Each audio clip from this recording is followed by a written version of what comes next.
Gift ছাড়া শুধু বিয়ে বাড়ি না, আমরা রিসেপশনেও চলে গেছিলাম। আর সেদিন ছিল 7 ডিসেম্বর। তো প্রথমেই চলে গেছিলাম আমরা ব্রাইডের রুমে। বিয়ে হবে না যার সেই ফুলসজ্জার খাটে বসে। এটা কি সত্যি যার বিয়ে হবে না সেই ফুলসজ্জার খাটে বসে? আর এই যে আমাদের newly married bride and groom. আর সেদিন দিদিকে সত্যি অনেক সুন্দর লাগছিল।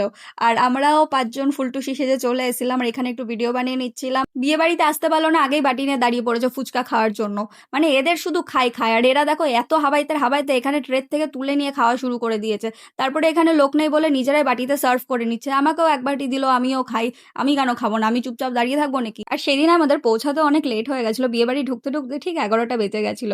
তারপরে আমরা এখানে একটু ডান্স করতে চলে যাই। আর আমাদের ব্রাইড তো একাই 100 ফাটিয়ে দিচ্ছে নেচে। তারপরে আমিও একটু নেচে নিলাম।